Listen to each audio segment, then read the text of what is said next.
Magandang araw po sa inyo, Sir Blair. Lalong-lalo na po sa mga giliw ninyong tagapakinig at taga-suporta sa inyong mga YouTube channel na The Voice Addict at mga kwento ni Apong Isaac.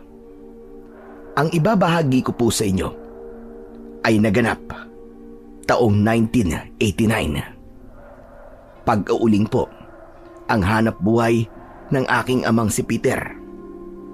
Kapag bakasyon, tumutulong kami ni Kuya Dos sa kanya. Mahilig po si tatay sa mga anting-anting, kaya madalas siyang natatagalan sa gubat. Isang gabi, nagpaalam siya na maghahanap lang daw ng puno ng palaspas at hindi na siya nakabalik. Hinanap namin siya at doon nga nagsimula ang nakakakilabot naming karanasan na hindi namin makakalimutan. Kilalanin niyo na lamang po ako sa pangalang Uno. At ito ang aking kwento. Ay nako, ang bigat naman ng kahoy na to, Kuya Dos. Magbuhat ka na lang. Kanina ka pa kasing siging reklamo eh. Paano hindi ako magre-reklamo? Alas 11 na ng tanghali oh. Nagbubuhat pa rin tayo ng malalaking kahoy na to. Bilisan mo na kasi nang makakain na tayo. Ay nako, nakakainis talaga. Nasaan na ba kasi si tatay, Kuya? Siya ang malakas eh. Tsaka nakapanghina na dahil sa gutom. Ako nangihina sa'yo, Uno eh. Ang dami mo sinasabi. Ang dami mo reklamo. O sige na. Pag-usungan na natin to. Nang matapos na para makapagpahinga na tayo. Pinagtulungan naming buhatin ang kahoy at maipatong yon sa balikat namin. Kailangan dalhin yon sa mismong pinag-uulingan namin. Naroon kasi ang bukal ng tubig. Ang nakakapagtaka lang sa balon na yon, iba ang lasa ng tubig. Imbis na tabang, tubig alat yon na parabang tubig mula sa dagat. Pambihira daw ang ganong klaseng tubig, kaya itinuturing ni tatay na mahalagang kayamanan niya yon dahil siya mismo ang nakadiskubre sa nasabing bukal. Ayan, Kuya, tapos na. Mabuti naman. Halika, umupo na muna tayo sa bato. Tabi tayo ng upo, Kuya Dos. Ay nako, nakakapagod talaga. Ang init pa ng sikat ng araw. Tsaka masakit na rin ang ulo ko. Pati ang sugat ko sa balikat. Ang dami mo talagang reklamo. Ako nga, hindi ko mahugot ang tinik sa talampakan ko eh. Sobrang hirap maglakad. Gaya-gaya ka naman eh. Hoy, hindi ako nanggagaya no. Sinasabi ko lang na ang mga nararanasan natin ngayon, wala pa sa kalahatian ng paghihirap ni tatay nung maliliit pa tayo. Kaya ngayon, alam mo na kung gaano kahirap ang trabaho ni tatay para lamang buhayin tayo. Oo na. Kaya wag na wag kang magpapasaway sa kanya. Pero Kuya Dos, nagtataka lang ako kay tatay. Paano kaya niya nabubuhat ang malalaking kahoy na to, no? Hanggang ngayon ba, wala ka pa rin bilib sa agimat ni tatay? Bilib naman ako. Pero ano nga ba ang agimat ni tatay, Kuya? Alam mo ba yung bertud ng langgam? Ano yung, Kuya? Yung palawit ng kwintas niya, na kasing lapad ng palad niya. Ang tawag doon, bertud ng langgam. Ah, yung kulay itim? Oo, yun na nga. Ano namang koneksyon nun sa lakas ni tatay? Hindi ba't ang mga langgam kayang buhatin ng isang bagay kahit triple pa ang laki nito sa kanilang katawan? Ganong kapangyarihan ang nakuha ni tatay. Kaya malakas siya. Kaya pala parang hindi siya napapagod at hindi nagbabago ang lakas niya. O di ba? Nakakabilib talaga ang bertud ni tatay. Magsasalita pa sana ako nang napako ang tingin ko sa isang lalaking papalapit sa kinaroroonan namin. Napatayo kami ni Kuya Dos at hinintay ang paglapit nito. Aba, Si Mang Berok yun ah. Bakit kaya siya nandito? Anong bakit, kuya? Natural. Pagbabawalan na naman niya tayo sa pag-uuling. Nakakainit ng ulo yan. Dahil di naman niya lupa to, di ba? Uno, wag kang ganyan. Matanda pa rin siya sa atin. Kaya irespeto mo siya. Ay nako, depende na lang yun sa tao, kuya. Kung karapat dapat ba siyang irespeto. Tumigil kami sa pag-uusap nang tuluyang makalapit sa aming kinatatayuan, si Mang Berok. Ilang di pa ang layo niya sa amin, ngunit umalingasaw na kagad ang singaw ng kanyang katawan na para bang amoy ng sibuyas. Gusto ko sanang magtaklob ng ilong pero pinigilan ako ni Kuya Dos. Ang tigas talaga ng ulo nyo, ano? Wala pa rin kayong tigil sa pag-uuling. Mang Berok, hindi po namin pwedeng itigil ang pag-uuling eh. Dahil wala naman po kaming alam na ibang trabaho. Lalo na po si tatay. Wala akong pakialam. Iniisip ko lang ang kapakanan ng kalikasan. Mawalang galang na po sa inyo, Mang Berok. Sumobra naman po yata ang pagmamalasakit nyo sa kalikasan. At pati po kami ay pinapalayas ninyo. Nag-aral ka, di ba? Bakit hindi mo alam na masama sa kalikasan ang ginagawa nyo ito? Hindi po masama ang ginagawa namin, Mang Berok.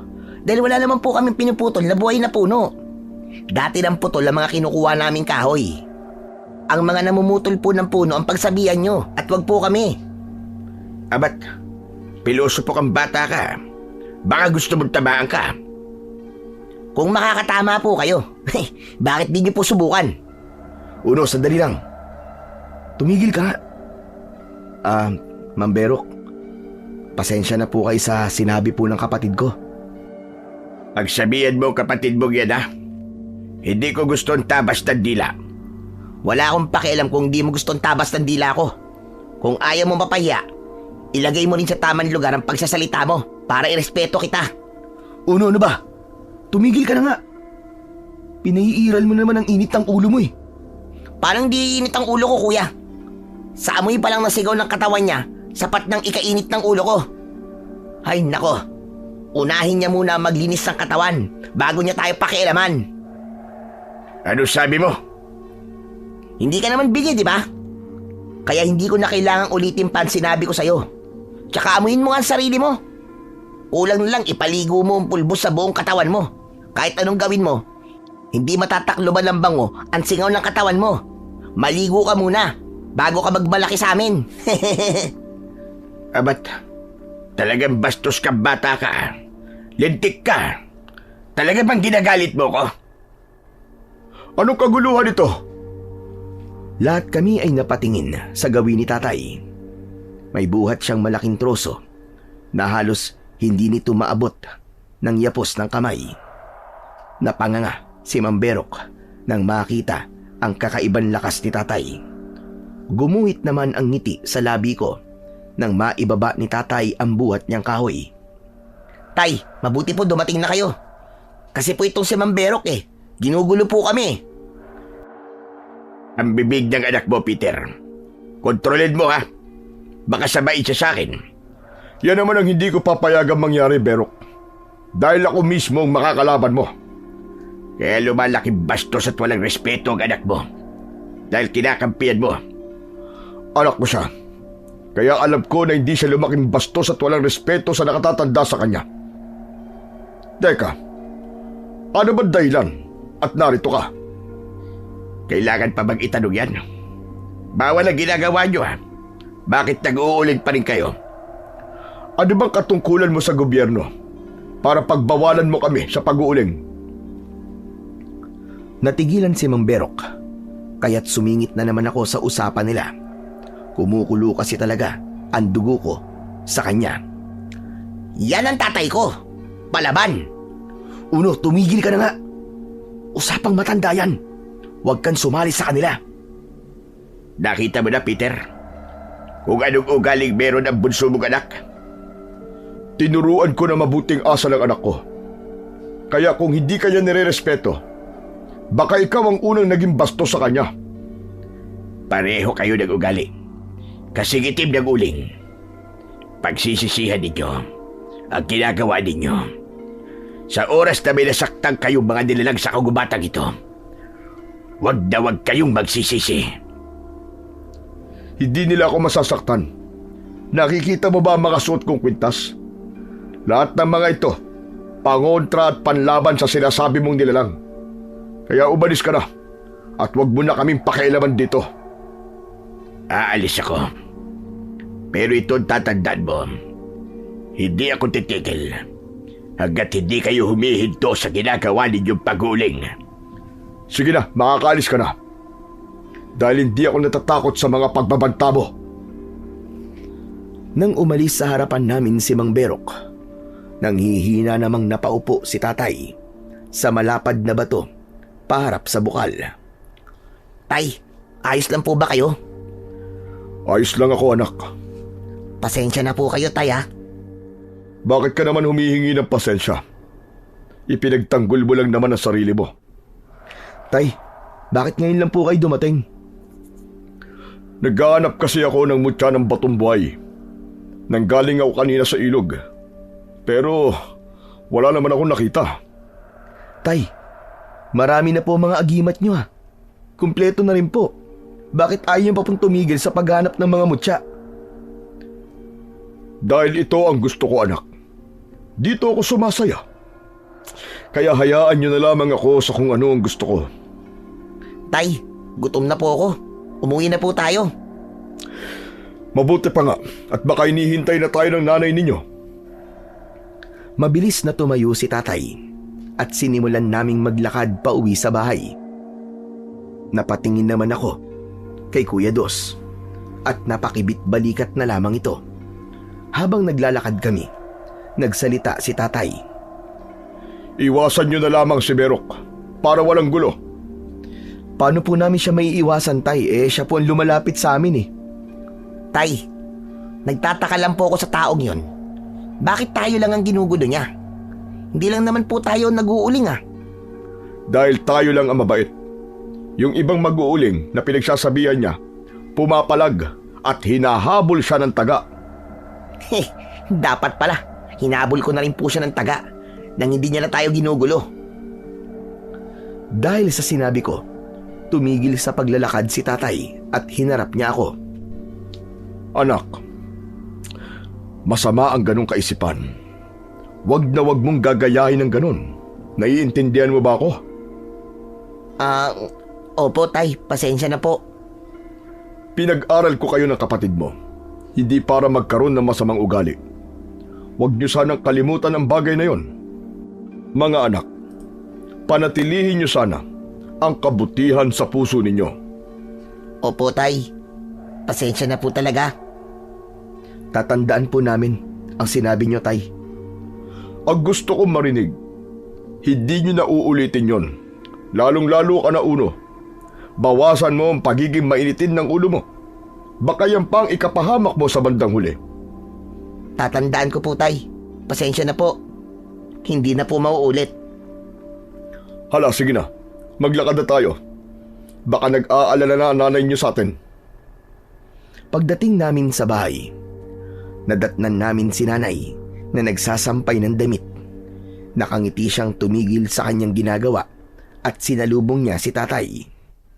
Yumakap siya sa bewang nito at sinamahang pumasok sa loob ng bahay namin. Yun ang isa sa ipinagmamalaki ko sa lahat, ang magkaroon ng mapagmahal na mga magulang. Kahit naghihirap kami, hindi nawawala sa pamilya namin ang lambingan at kulitan. Ako lang yata ang naiiba sa kanila. Mabilis kasing uminit ang ulo ko at kung minsan, wala namang dahilan, bigla na lamang akong nagagalit. Kabaligtaran ko naman si Kuya Dos. Mahinahon siya at mabait. Mahaba ang kanyang pasensya at bihirang magalit.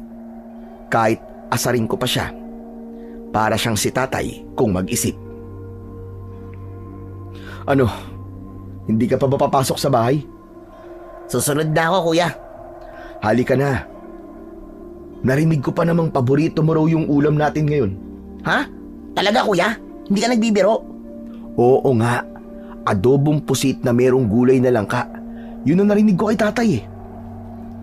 Biglang sumigla ang katawan ko at nakalimutan ko ang tungkol kay Mang Berok. Mabilis akong pumasok sa loob ng bahay at nilampasan ko pa si kuya sa paglalakad. Aray ko naman! Mag-iingat ka naman, Uno! Sorry kuya. Nakangiti akong pumasok sa loob ng kusina dahil sabik akong makita kung totoo ang sinabi ni Kuya Dos. Wow! Adobong pusit nga! Nako! Mapaparami tsakang kain ko nito. Oh, ang kamay ha. Maghugas muna. Ay, oo nga pala. Sorry po. Hay nako, basta't pusit talaga ang ulam, limot ng maghugas ng kamay. Napuno ng tawanan ang loob ng kusina namin dahil masarap talagang magluto si Nanay Mirna. Ganun naman talaga. Pinaka-the best ang luto ng nanay. Walang kapantay at nag-iisa lang. Pagkatapos naming kumain, ay nagpahinga kami sa loob ng kwarto namin. Natutulog talaga kami sa tanghali para manumbalik ang lakas namin. Habang nakahiga kami ni Kuya Dos sa tig-isa naming katre, nagsalita ito habang nakatingin sa kisame. Uno, hindi ka ba nagtataka? Nagtataka saan? 5 taong gulang pa lang tayo nun. Tinuruan na tayong gumamit ng mga sandata ni tatay. Naitanong mo na ba sa sarili mo kung bakit kailangan nating gawin yon? Maraming beses na kuya. Kung minsan si tatay mismo ang tinatanong ko. Pero wala umiiwas siya eh. Ako rin. Kapag nagtatanong ako kay tatay, umiiwas din siya. Pero alam mo kuya, kutob ko, may pinaghahandaan si tatay eh. Ako naman, nagdududa ako sa kanya. Baka may kinatatakutang mangyari si tatay. Kasi isipin mo nag-iipon siya ng mga anting-anting. Tinuruan niya tayo kung paano makipaglaban. Kaya ano sa tingin mo ang ginagawa niya, di ba? Tingin ko, iisa lang ang naiisip nating posibleng dahilan ni tatay. Baka may kinatatakutan siya, kaya naghahanda siya sa laban. Pumagitna ang katahimikan sa pagitan naming dalawa ni Kuya Dos. Hanggang sa dinalaw na kami ng antok. Sabay pa kaming napabalikwas ng bangon nang mapansin naming madilim na ang paligid. Nako, patay na. Napasarap ang tulog natin kuya. Oo nga, bakit di mo ako ginising? Kuya naman, sabay tayong nagising di ba? Ngayon lang nangyari to Lagot talaga tayo. Tara kuya Dos, silipin natin si tatay. Baka naman hindi siya galit at sinadya niya talaga na hindi tayo gisingin. Naunang bumaba sa katre si Kuya Dos at sumunod ako sa kanya palabas ng silid namin.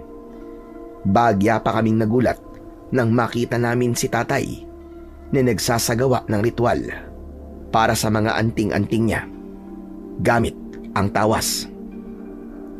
Kaya hindi namin siya pwedeng istorbuin at naghintay kami hanggang sa matapos siya. Oh, bakit kayo nakatayo riyan? Pasensya na po tay. Hindi po kami kaagad nagising. Hindi ko talaga kayo pinagising sa nanay nyo. Pinagpahinga ko muna kayo. Lalo ka na Uno. Hindi mo sinabi sa akin na may sugat ka na pala sa balikat. Tay, hindi naman po masakit eh. Kahit hindi masakit, sabihin mo kapag may sugat ka. O ikaw naman Dos, may nakabaon palang tinik dyan sa talampakan mo. Hindi ka rin nagsabi. Pasensya na po tay. Hindi po namin sinabi dahil ayaw po namin mag-alala kayo eh. Lumapit nga kayo sa akin. Nagtataka kaming dalawa ni Kuya Dos sa biglang pagbabago ng ugali ni tatay, lalo na nang niyakap niya kami ng mahigpit. Pasensya na kayo mga anak. Mahirap lang tayo, kaya kailangan yung tulungan si tatay. Tay, bakit po ba nagsasalita kayo ng ganyan? Pamilya po tayo, di ba? Siya nga naman po, Tay. Kinakabahan tuloy ako, baka may mangyaring masama sa inyo eh. Kaya kayo ganyan eh. Walang mangyayaring masama sa akin, anak. Naawa lang ako sa inyo nang makita kong may mga sugat kayo.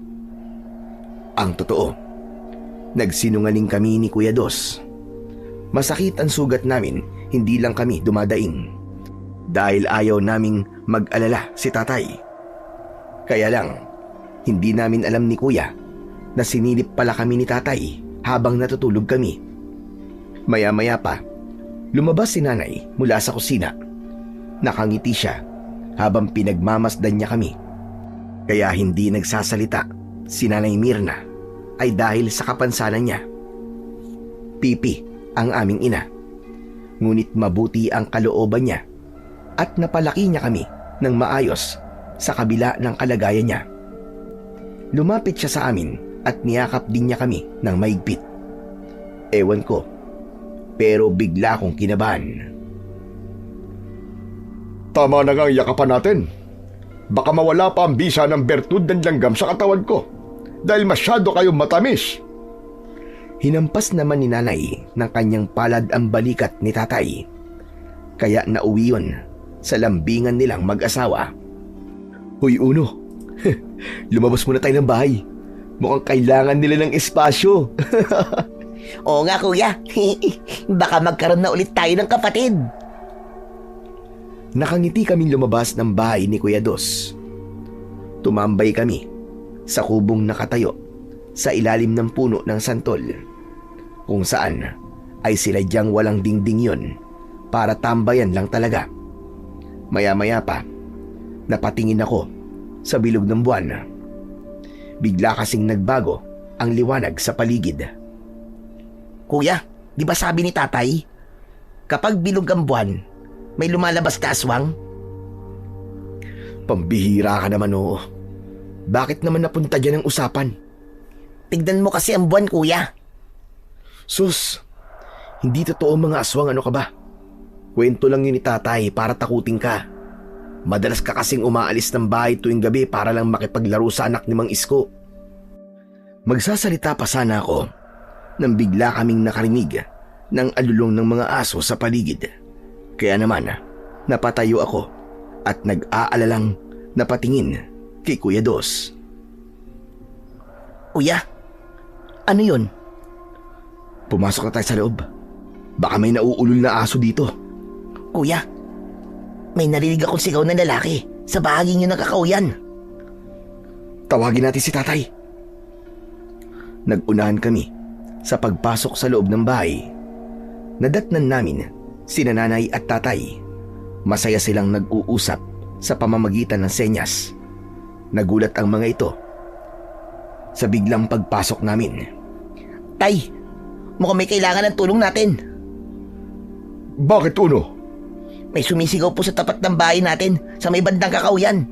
Tapos, ang iingay po ng mga aso. Ganun ba? Mirna, dito ka lang ha. 1, 2. Kunin niyo ang sandata ninyo. Bilisan niyo!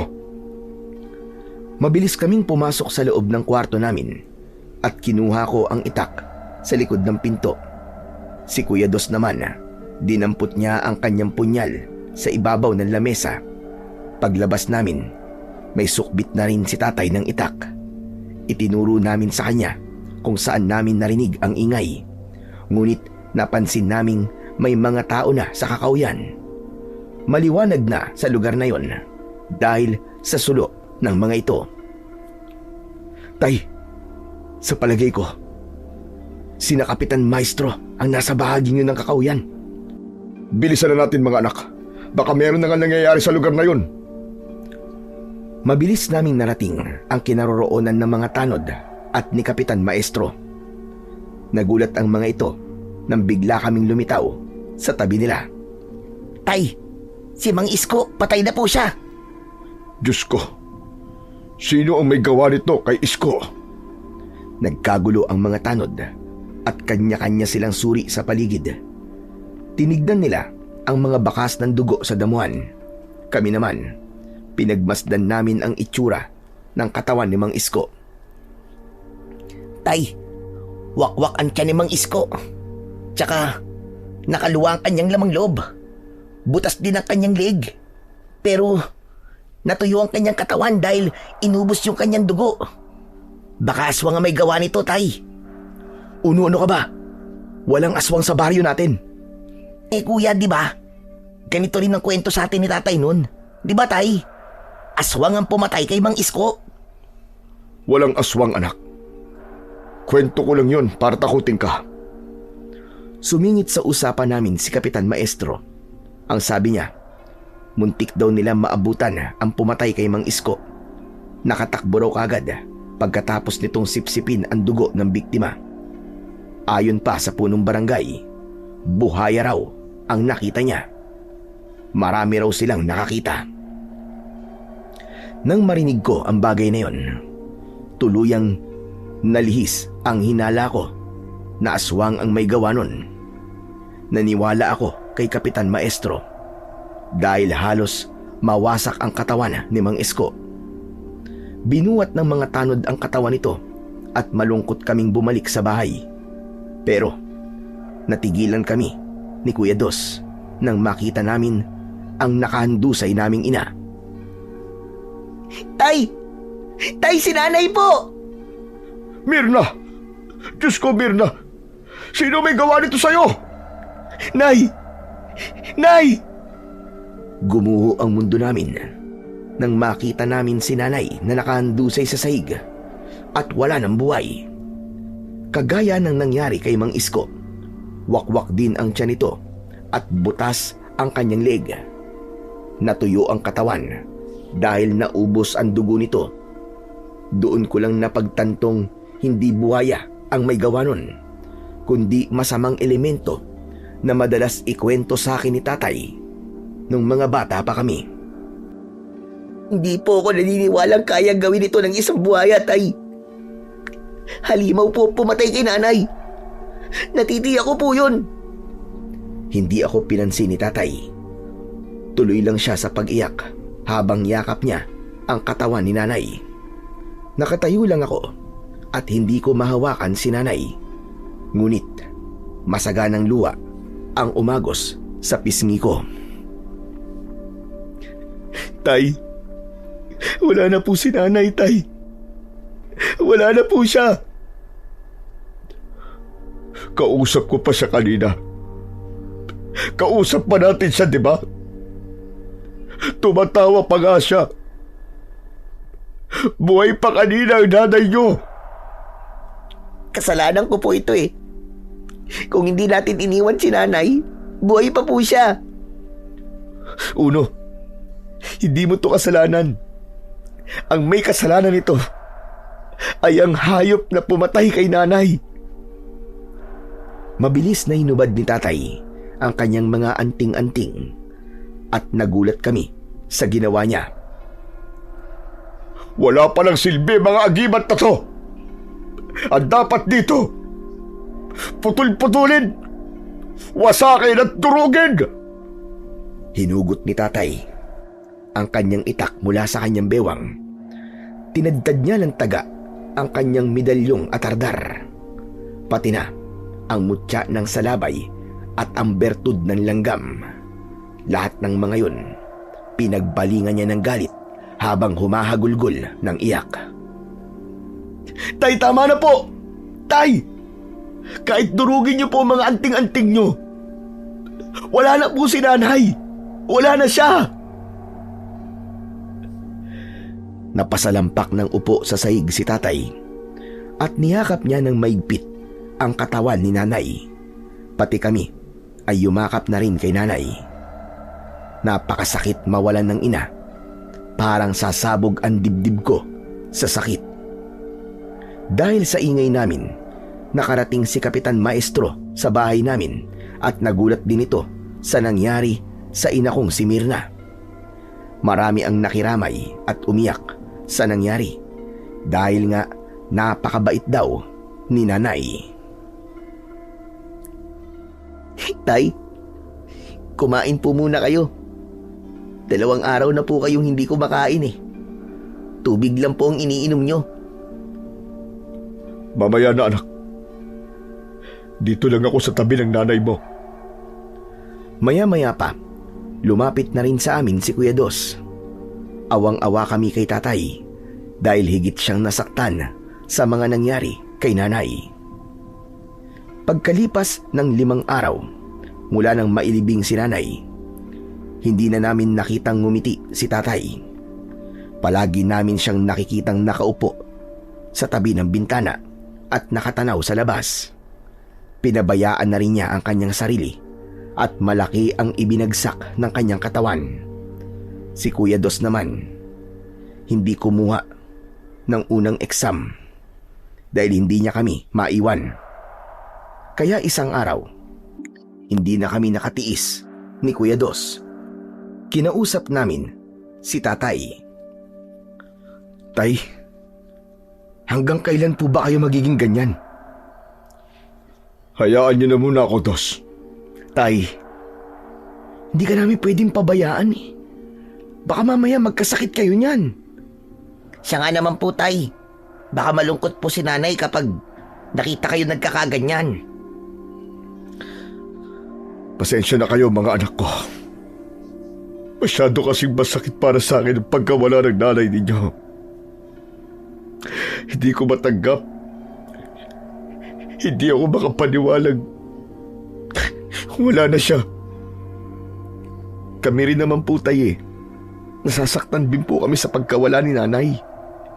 Pero mas masakit po kung pati po kayo mawawala rin sa amin. Hindi po namin kayang makita kayo nagkakaganyan, tay. Imbis na paghinaan po kayo ng loob, magpakatatag po kayo, tay. Hanapin po natin ang pumatay kay nanay. Uno, ano ba katwiran yan? Imbis na pakalmain mo ang loob ni tatay, tinuturuan mo pang magiganti. Pasensya ka na, Kuya Dos. Pero talagang gaganti ako sa pumatay kay nanay. Buhay ni nanay ang nawala eh. Kaya buhay rin ang dapat na maging kapalit. At sinong paghihigantihan mo, Aber? Wala ngang nakakita sa nangyari. Sasabihin mo na naman bang aswang ang pumatay kay nanay? Aswang talaga ang pumatay kay nanay, kuya. At hindi niyo ako maluloko. Nagsisinungaling kayo ni tatay. Alam niyong totoo ang sinasabi ko. Walang aswang, anak. Kwentong barbero lang ang aswang. Mas naniniwala pa ako sa mga engkanto o mga nilalang na nangangalaga sa kalikasan. Pero sa aswang ay hindi. Tay, wag na po kayo magkunwari. Kayo mismo nagsabi sa akin noon. Hindi na nagsalita si tatay at tahimik siyang pumasok sa loob ng kwarto niya. Nakita ko naman na hawak ni Kuya Dos ang mga sinirang kwintas ni tatay. Matyaga naming inayos ang mga anting-anting ng aming ama. Uno, tayo na lang ang magsuot nito. Sa'yo na itong mutya ng salabay. Sa akin naman itong medalyon ng atardar. Kuya, baka magalit si tatay kapag pinakialaman natin ang mga yan. Sa tingin ko, hindi niya na kailangan ng mga anting-anting. Kaysa masayang, tayo na lang ang makinabang, di ba? Ibig ba't sabihin, totoong may aswang at ang mga anting-anting na ito ang pangontra sa kanila? Narinig ko ang sinabi ni tatay na muntik niyang sirain ang mga ito. Kaya mas lalong lumakas ang hinala ko na may aswang. Kagaya ni tatay, hindi rin sumagot si Kuya Dos. Kaya mas pinili ko na lang na manahimik. Ngunit kapag nakahanap ako ng pagkakataon, ako mismo ang kikilos para maghanap ng hustisya para kay nanay. Totoong kinalimutan na ni tatay ang tungkol sa kanyang mga anting-anting at kami ang gumamit nun. Ang bertud ng langgam, palagi kong inilalagay sa bulsa ko. Ni hindi nga napansin ni tatay. Nasuot na namin ni Kuya ang kanyang mga agimat. Lumipas ang 1 buwan, unti-unting nakalimutan ni tatay ang nangyari kay nanay. Ngunit madalas nang umaalis ng bahay si tatay tuwing gabi. Nawala rin ang bertud ng langgam sa bulsa ko at bigla ko nalang nakitang suot yun ni tatay sa kanyang leeg. Mga anak, 4:00 na pala ng hapon. Bilisan nyo ng isa ko ang mga uling natin at makaabutan pa tayo ng dilim sa daan. Saglit lang po, tay. May baga pa po yung ibang mga uling eh. Nandito na ang tubig, Uno. Ako na magsasaboy ng tubig sa mga banga. Ikaw na magkalaykay sa ibang mga natirang uling. Aba, mabilis kong kumilos sa mga anak ko ngayon ah. Pwede nang mag-asawa. Nako, wala pa po sa isip ko yan, Tay. Dapat lang. Dahil 16 na taong gulang ka pa lang. Lalo naman po ako, Tay. 20 taong gulang pa lang po ako. Ayoko pa pong mag-asawa. Paano kayo mag-aasawa? Wala pa naman kayong nobya. Kahit papano, napanatag na ang loob namin ni Kuya Dos dahil nakakangiti na ulit si Tatay. Naging maayos naman ang takbo ng buhay namin nung mga nakaraang araw. Ngunit muling naulit ang karumal-dumal na pagpatay ng nilalang sa mga tao. 2 mag-uuling ang agad na binawian ng buhay. Lahat sila, iisa lang ang paraan ng pagkamatay. Ubos ang dugo at wasak ang katawan. Kaya naman, isang gabi, nagpaalam sa amin si Tatay. Mga anak, dito lang kayo at huwag maghihiwalay. Bakit po, Tay? Saan po kayo pupunta? Maghahanap lang ako ng puno ng palaspas para sa utob na gagawin ko sa mga agimat natin. Sasamahan na lang po namin kay Tay. Hindi pwedeng marami naghahanap sa puno ng palaspas. Dapat isa lang.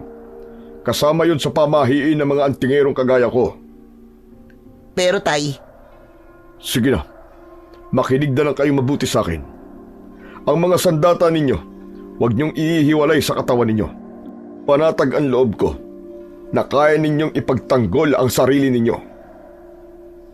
Tay, magdala po kayo ng gasera. Wala pong buwan ngayon kaya madilim eh. Huwag kayo mag-alala. Kaya ko na to. May dala naman akong sulo at sapat na yun. Wala na nga kaming nagawa ni Kuya Dos nang umalis si Tatay. Malakas ang tibok ng puso namin dahil sa pag-aalala. Dahil doon, hindi kami dinalaw ng antok. Kinabukasan, hindi dumating si Tatay. Kaya nag-alala kaming magkapatid. Kuya, bakit kaya wala pa si Tatay? Ewan ko, Uno. Sana pala sinundan na lang natin siya. Hindi rin natin siya masusundan kasi masisira ang pamahiin niya. Diyos ko, sana naman walang nangyaring masama kay Tatay. Kinabahan ako dahil sumapit na ulit ang gabi. Ngunit wala pa rin si Tatay. Kuya, natatakot na ako ah. Sundan na kaya natin si Tatay? Padalawang gabi na siyang hindi umuwi. Bako na paano na siya, Kuya? Sige, hahanapin natin si Tatay. Hihingi na tayo ng tulong kay Kapitan Maestro. Kuya Dos, wala nang oras. Huwag na tayong humingi ng tulong sa kanya. Tara na, hanapin na natin si Tatay. Agad kong itinali sa bewang ko ang itak. Si Kuya Dos naman ang gumawa ng sulo para gamiting pangtanglaw sa daan. Siyempre, dinala rin niya ang kanyang punyal. Nang maihanda na namin ang lahat, mabilis na kaming umalis ng bahay. Kuya, malayo na nalalakad natin ah. Nasaan na kaya tayo? Mataas na ang puno ng mga kahoy. Kaya natitiyak kong nasa gitna na tayo ng gubat. Saan kaya natin hahanapin si Tatay? Maghanap pa tayo. Doon tayo sa bandang yun. Tinahak namin ang daan papasok sa mas madilim na bahagi ng kakahuyan hanggang sa napansin ko ang ilang patak ng dugo sa damuhan. Kinabahan ako dahil marami yon. Idagdag pa ang mga humapay na mga halamang ligaw na para bang merong naglaban doon. Kuya, tingnan mo. Maraming dugo. Diyos ko, baka napahamak na nga si Tatay. Luminga kami sa paligid habang tinatawag ang pangalan ni Tatay. Sa pagkakataong yun, para nang binabayo ng maso ang dibdib ko at gusto ko nang umiyak. Maya-maya pa, biglang lumakas ang hangin. Halos mamatay ang apoy sa sulo namin. Dahil doon, inihanda na namin ang aming sandata. Maigpit kong hinawakan ng itak ko at naglakad ng paabante. Kuya, sa unahan natin. May nilalang na nakatayo. Doon itinutok ni Kuya Dos ang hawak niyang sulo. Sino ka? Kuya Dos, hindi siya tao. Isa siyang alibaw. Mapula ang kanyang mga mata, oh. Nakalabas ang mga pangil niya sa bibig. Diyos ko, kalbo siya. Parang alien ang itsura niya, kuya. At ang mga kuko niya, mahahaba. Ganon din ang kanyang mga tenga. Aswang siya, kuya. Aswang siya, sigurado ko. Nawala ang tapang ko ng oras na yon habang umaangil ang aswang. Dahan-dahan siyang lumalapit sa amin. Huwag kang lalapit, kundi tatara ko sa leeg mo ang punyal ko. Siguro ikaw ang kumuha kay tatay, no? Ilabas mo ang tatay namin. Dahil kung hindi, mamamatay ka sa talim ng itak ko. Tumawa ng malakas, nakasing tunog ng tawa ng mangkukulam ang halimaw. Itinutok namin ang sandata sa kanya, ngunit bigla siyang nawala. Kuya, nasan siya? Masyado siyang mabilis kumilos. Anong gagawin natin? Maging alerto ka lang sa paligid at huwag kang magpapatalo sa takot mo.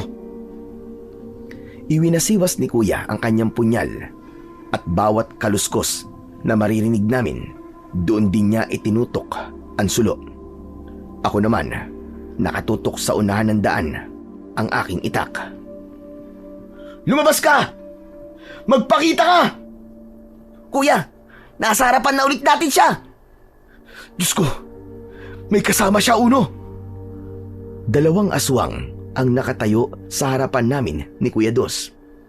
Kahit ilan di pa ang layo nila sa amin, nakita naming ngumisi ang mga ito at tumulo pa ang malapot nilang laway. Agad silang sumugod sa aming kinaroroonan, kaya nabitiwan ni Kuya Dos ang sulo at nahulog yun sa damuhan. Mabuti na lang at kumalat ang apoy sa tuyong mga damo.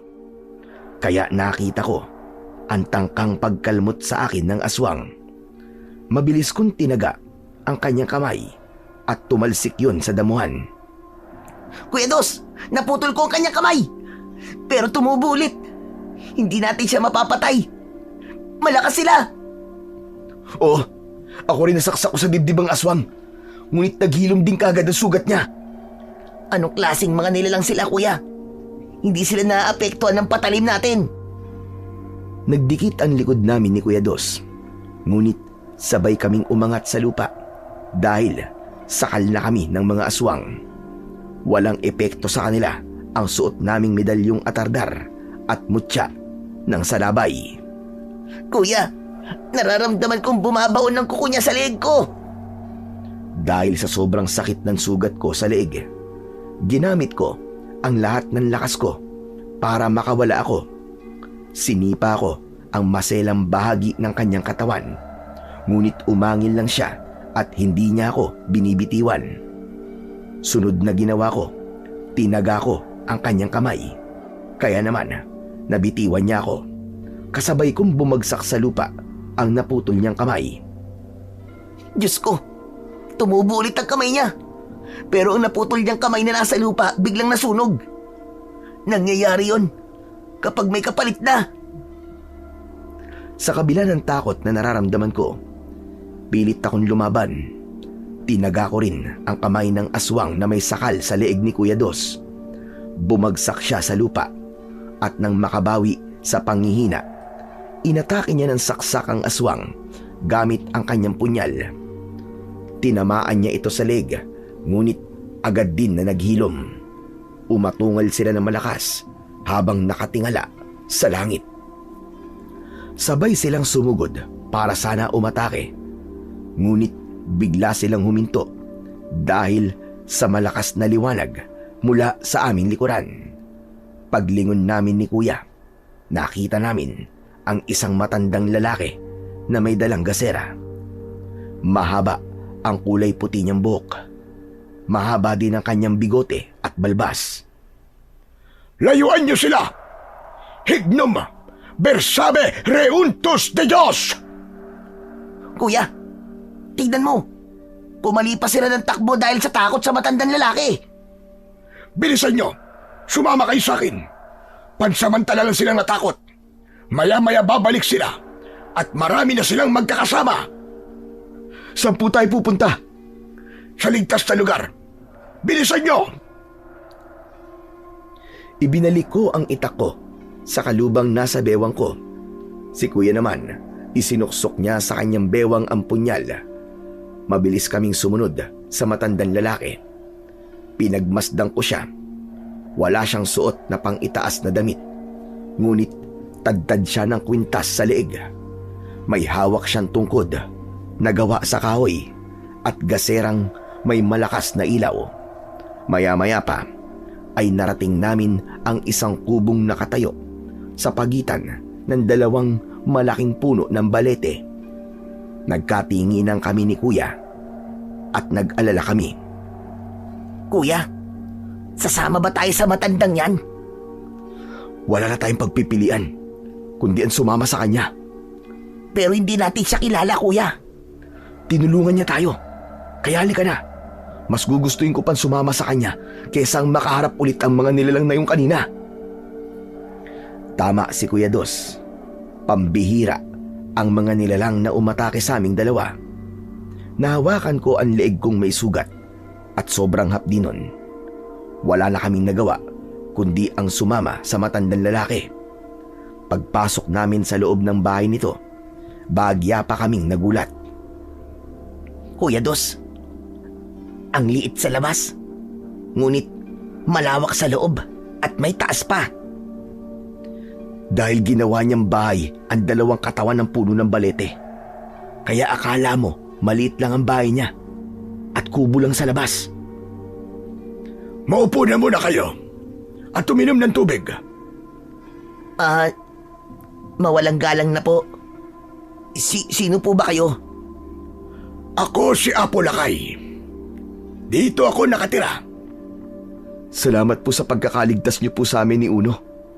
Ako nga po pala si Dos. Kilala ko kayo. Kaya maupo na muna kayong magkapatid at ikukuha ko lang kayo ng maiinom nang mawala ang sakit na nararamdaman nyo sa sugat ninyo. Kahit nagtataka kami ni Kuya Dos, dahil kilala kami ng matanda, naupo na lang kami sa bangkong gawa sa kahoy at naghintay sa kanya. Pagbalik ni Apo Lakay, iniabot niya sa amin ang dalawang malinis na bao na merong laman na tubig. Nagdadalawang isip kami kung tatanggapin ba namin yon o hindi. Huwag kayong mag-alala. Wala kong inilagay sa tubig na yan. Bukal yan mula sa ugat ng dalawang puno ng balete. Dalisay ang tubig na yan na kayang magpagaling sa mga sugat. Nang marinig namin ni Kuya Dos ang sinabi ng matanda, mabilis naming tinanggap ang mga bao at agad naming ininom ang laman nun. Totoo nga, Kuya Dos. Nawala ang sakit ng sugat ko sa liig. Kakaiba nga ang tubig na to. Mabuti naman at guminhawa na ang pakiramdam ninyong dalawa. Siya nga pala, anong ginagawa ninyo sa gubat na ito? Hinahanap po namin si tatay. 2 araw na po kasi siyang nawawala eh. Ibig sabihin, kayo nga ang hinahanap ng lalaking tinulungan ko sa gubat.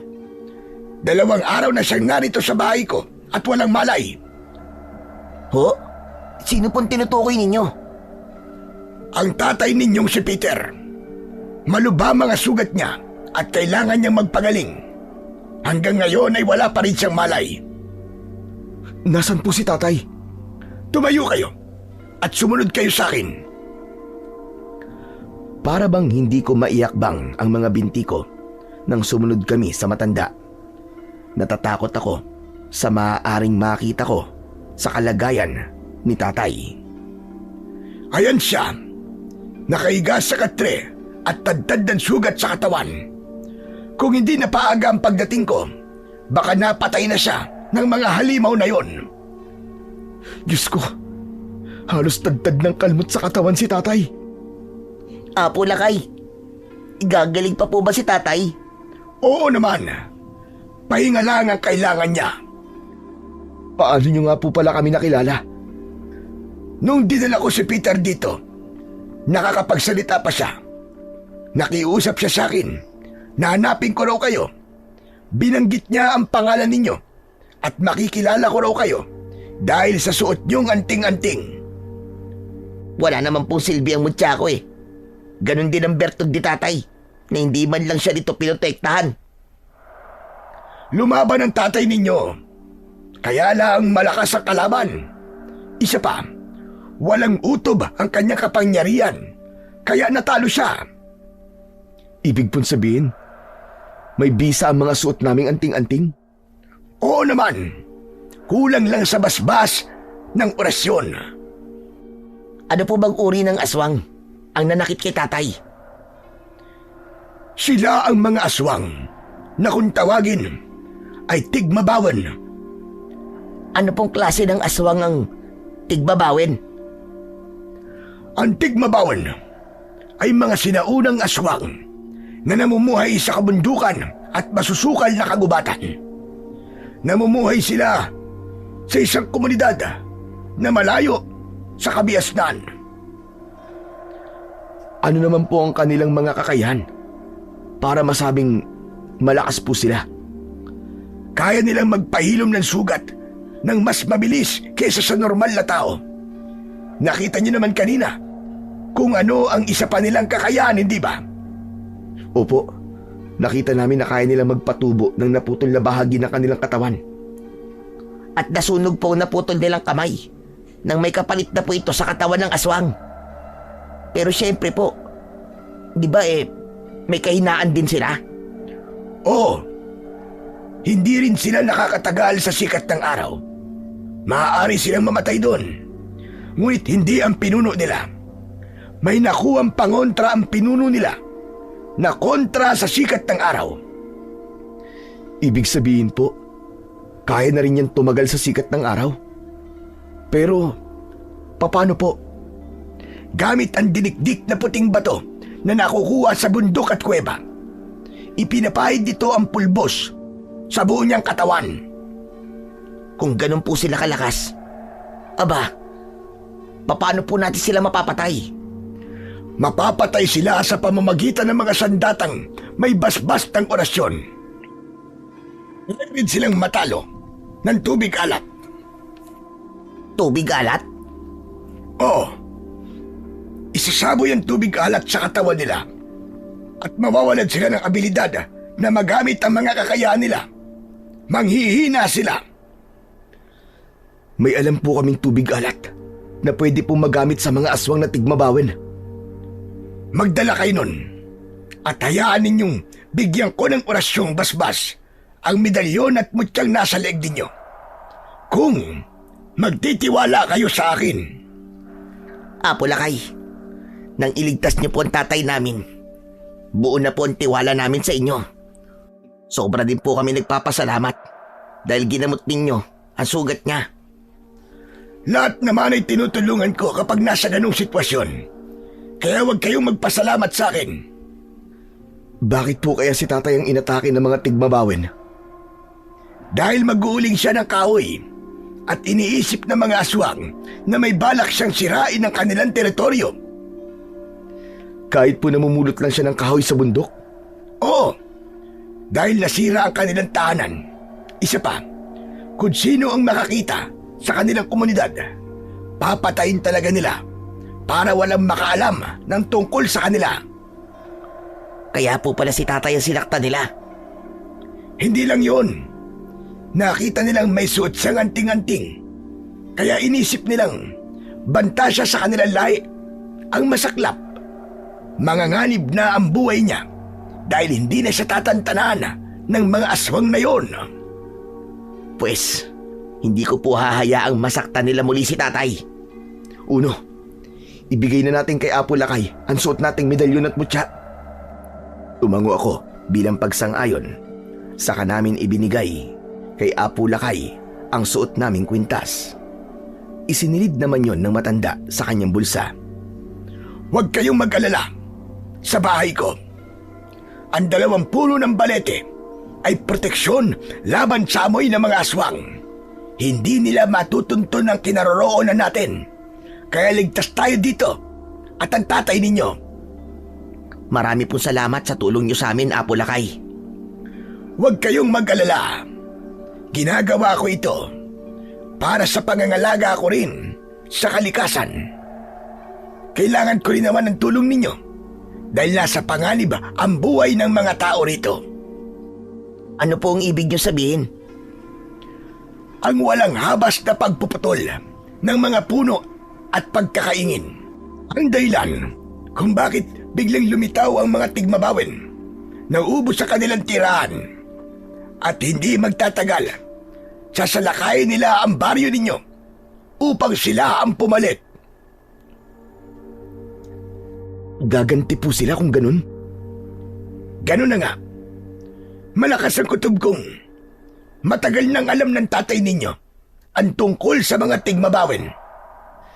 Bigla kong naalala ang madalas na pagkikwento sa akin ni tatay tungkol sa mga aswang. Ngunit itinatanggi niya yon. Kaya tama si Apo Lakay. Alam ni tatay ang tungkol sa mga tigmabawin. Ibig sabihin, ang tigmabawin po ang pumatay kay nanay? Oo, wala nang iba pa. Ngayon lang po naging malinaw sa akin ang dahilan ng madalas na pag-alis-alis ni tatay tuwing gabi. Tinutugis niya pala ang mga aswang na tigmabawin. Akala namin, ayos lang si tatay at puno lang ng palaspasang hinahanap niya. Yung pala, nagiganti na siya. Ngunit mali ang paghiganti niya dahil mas lalo lamang niyang ginagampala ang pananahimik ng mga ito. Kailangan na talaga nilang mapuksa. Dahil hindi lang si nanay ang magiging biktima nila, pati na rin ang lahat ng taga rito. Kaya kailangan ko ang tulong niyong magkapatid. Dumito muna kayo habang hinihintay ninyong magkamalay ang inyong ama. Habang nandito po kami, kailangan po namin magsanay. Sige, tuturuan ko kayo magkapatid. Kailangan ko lang basbasan ng orasyon ang mga sandata ninyo. Lubos ang pagtitiwala namin kay Apo Lakay. Kaya naging panatag na ang loob namin. Hindi kami nagtanong sa kung ano ang pagkatao nito. Ngunit nararamdaman kong hindi siya ordinaryong tao dahil sa kanyang mga kakayahang ipinakita sa amin. Napakahusay niya pagdating sa pakikipaglaban. Kaya naman, isasalaysay ko na rin kung paano kami tinuruan ni Apo Lakay gamit ang patpat. Sa pagsisimula ng pagsasanay namin, gamit ang natutunan namin noon mula kay tatay. Hindi pa rin yun naging sapat dahil hindi kontento si Apo Lakay sa ipinakita naming pagsasanay. Makinig kayong mabuti. Ang matalinong pakikipagtunggali, hindi sapat ang malakas na suntok, malakas na sipa, o malakas ang hampas ng sandata sa katawan nila. Ang pinakamalakas na taktika kung paanong paganahin ang utak ng mabilis. Kaya ang bawat atake may paraan, may tamang timing. Yun ang dapat ninyong matutunan. Parang ang hirap naman po nun, Apo Lakay. Nag-iisip habang lumalaban. Walang mahirap kung gusto mong matutunan. Ang mahalaga, kaya ninyong ilagay ang kalaban ninyo sa pinakamahirap na sitwasyon. Yung hindi na nila kayang makaiwas sa patalim ninyo. Mahirap talagang gawin ito kung hindi mo alam kung paano. Apo Lakay, maaari po bang turuan niyo muna kami sa madaling paraan lang ho? Sige, kayong bahala. Gayahin nyo ang ginagawa ko. Tignan niyong magkapatid kung paano ako gumalaw. Doon nga nagsimula ang pagsasanay namin. Maaaring matagal na kaming tinuturuan ni tatay sa pakikipaglaban. Pero sa mga turo ni Apo Lakay, masasabi kong nasa tamang proseso kami. Inabot kami ng dilim sa pagsasanay at ang pinag-aralan namin ay ang pagkilos ng mabilis. Sabay-sabay naming ginaya ang ginagawa ni Apo Lakay. Pagkatapos ay nagpahinga kami. Pero kahit nagpapahinga kami ni Kuya Dos, inaaral pa rin namin ang mga natutunan namin sa matanda. Grabe, Kuya Dos. Parang ang hirap gawin yung biglang sisirko sa ere. Tapos pagbagsak, kailangan nakatarak na ang kahoy sa kalaban. Ayan ka na naman eh. Nagre-reklamo ka na naman eh. Kasi naman Kuya Dos, ang hirap naman talaga matutunan kagad eh. Ginawa ko na nga ang lahat, pero hindi ko pa rin makuha. Aba, tsaka yung pagbaliktad ng katawan habang sinasalag ang pag-atake ng kalaban. Ang hirap talaga nun. Kung natutunan niya yon, siguradong matututunan din natin yon. Konting tiis lang. Sa una naman talaga mahirap eh. Tiwala lang. Tiwala. Ewan ko, parang di ako tatagal. Ang sakit sa kamay eh. Puro paltos na ang mga daliri ko. Mabuti na lang, sa loob ng 2 araw na pag-iensayo, walang tigmabawin na umatake. Sa pangalawang araw, mahirap ang ginagawa namin. Sinusukat talaga ang tatag at bilis namin ni Kuya. Pero pagkalipas nun, tila naging madali na lang. Hindi namin namamalayang natututunan na pala namin ang ibang paraan sa pag-atake at kung paano namin didepensahan ang aming sarili. Ang mga natutunan ninyo, ang pinakamadaling proseso para matuto sa pagdepensa. Ibig sabihin, mas mahirap pa ang susunod ninyong pagsasanay. Hala, parang ayoko na. Huwag kang sumuko, Uno. Basta isipin mo, kaligtasan ng mga tao ang nakasalalay dito. Uno naman, ilang araw na tayo nagsasanay ah. Wala na akong ibang narinig sa'yo kundi puro reklamo. Hayaan mo siya, Dos. Maiintindihan niya rin kung bakit kailangan natin pagdaanan ito. Sa makalawa, makukuha niyo na ang medalyon ng Atardar at Mutyara sa Labay. May bisa na yon dahil sa orasyong ginawa ko.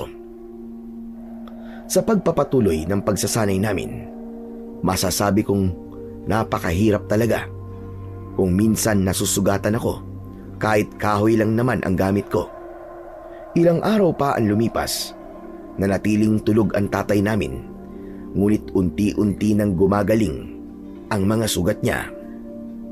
Habang nananahimik ang mga kalaban, kailangan natin silang paghandaan. Isa pa, malakas ang kutob kong nalalapit na ang pagsalakay nila. Tama po kayo, Apo Lakay. Nakakabahala po ang katahimikan nila. Apo Lakay, may nagbago man lang po ba sa galaw namin? Sa tingin nyo? Oo, natutuwa nga ako sa inyo magkapatid dahil mabilis ninyong natutunan ang mga itinuro ko sa inyo. Sa palagay niyo po ba, may laban na po kami sa mga tigmabawen? Yun ang susubukan natin. Kaya naman, kayong dalawa magkapatid ang maglalaban ngayon. Ho? Kaming dalawa po ni Uno maglalaban?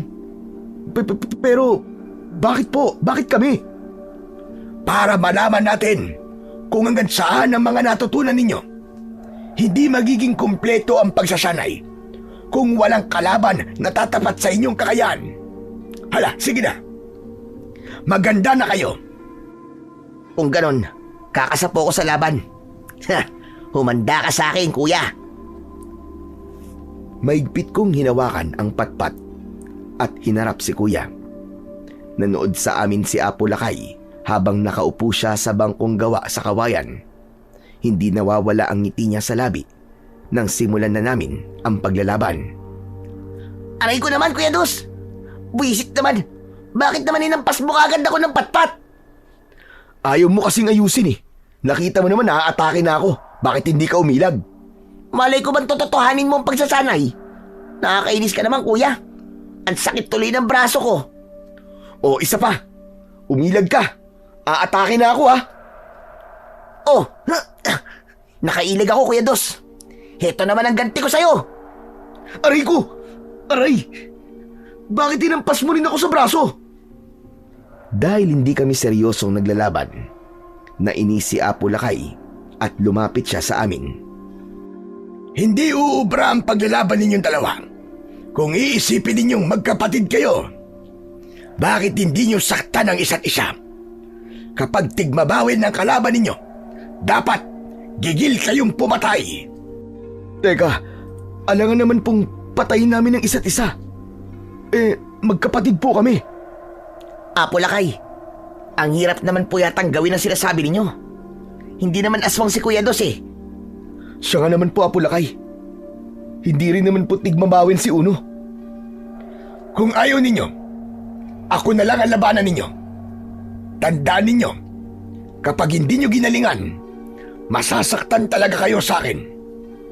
Sige na, hawakan nyo na maigpit ang patpat ninyo at atakihin nyo ko. Laban! Walang ya, Kuya Dos. Mapapalaban tayo rito. Tungkod, laban sa patpat. Huwag kang maingay. Matanda na yan. Mabagal kumilos yan. Kaya hindi siya mananalo sa atin. Sa puntong yun, napahagikgik ako ng tawa na agad namang napansin ni Apo Lakay. Kaya agad siyang sumugod sa amin at tinamaan niya kami ng tungkod. Aray ko! Ang puwit ko! Ang sakit! Yari tayo. Tinutuo nga ang laban. Napakasakit ng braso ko. Akala ko ba mahina siya, Kuya? Kulang na lang. Matanggal ang puwit ko sa katawan ko eh. Nakakainis ka talaga. Tama na, Satsat. Focus sa laban. Una na akong aatake sa kanya. Humanda ka sa akin, Apo Lakay! Ipinalo ko ang patpat ko kay Apo Lakay. Magkakasunod yun, ngunit walang tumama. Si Kuya Dos naman ang sumunod na umatake, ngunit wala ring nangyari. Pareho kaming bumagsak sa lupa. Hindi ninyo nilalakasan ang pag-atake. Kapag nasa totoong laban na kayo, madali lang nila kayo mapapatay. Tusok sa aswang ang dapat ninyong gawin. Kapag naging mabagal kayo, sasaksakin kayo ng kuko ng mga aswang sa inyong leg at sisipsipin nila ang inyong dugo. Bawat segundo mahalaga, kaya huwag kayong magpapasingit ng pag-atake sa kalaban. Paano po? Ang hirap naman talaga. Ang dapat niyong gawin, umatake kayo. Lilinlangin niyo ang kalaban. Ibaba ninyo ang mga kamay ninyo. Iikot kayo. Kapag nahawakan kayo ng kalaban, saka kayo umatake. Saksakin ninyo sa tagiliran. Kapag kinagat naman kayo, tusukin niyo ang mata nila nang mapilitan silang kumalas. Ang importante makatama kayo. Sapat na yun dahil may mga kapangyarihan kayo. Pero hindi po madali yun, Apo Lakay. Madali yun sa determinadong pumatay. Kapag nagkaroon kayo ng pagkakataon na maitusok ang sandata ninyo, ibaon nyo ng mabuti ang talim nang mas malaki ang pinsala at manghina sila. Sa ganung paraan, pabor ang puwersa sa inyo. Naiintindihan nyo na ba? Opo, naiintindihan ko na po. O siya, sige. Gawin mo nga sa akin. Hawakan mo ng maigpit ang kahoy na yan. Ginawa ko nga ang mga itinuro niya at hindi ko inisip na kilala ko siya. Tinignan ko siya bilang kalaban ko. Ginamit ko ang lahat ng mga natutunan ko mula sa kanya. Nagulat ako sa ginawa ko dahil natalo ko ang matanda. Ganon din si Kuya Dos. Nagwagi kami sa laban at natuwa si Apo Lakay. Dahil sa husay na ipinakita namin sa kanya, ibinalik niya sa akin ang mutya ng salabay at medalyong atardar naman ang kay Kuya Dos. Handa na kami sa totoong laban. Sa huling bahagi ng pagsasanay, kaming dalawa naman ni Kuya Dos ang magkatunggali. Agawan ng sandata at kung paano namin madedepensan ang aming armas. Unang umatake si Kuya Dos. Nakaiwas ako. Sa pag-ikot ko ng mabilis, natalo ko si Kuya at naagaw ko ang patpat niya. Magaling, Uno. Natalo mo si Dos. Pinagbigyan lang naman po yata ako ni Kuya eh. Hindi naman siya lumaban eh. Hindi, Uno. Talagang panalo ka. Huwag na kayong magtaka. Nadagdagan talaga ang lakas at bilis ninyo dahil sa suot ninyong medalyon at mutya. Mahihirapan na ngayon ang mga tigmabawen na talunin kayo. Apo Lakay, ano na po ang sunod naming gagawin? Magpahinga na muna kayo at puntahan niyo ang inyong ama. Dahil gising na siya. Talaga po, Apo Lakay? Oo nga. Hala, sige na. Puntahan niyo na siya. Halos mag-unahan kami ni Kuya Dos sa pagpasok sa silid ni tatay.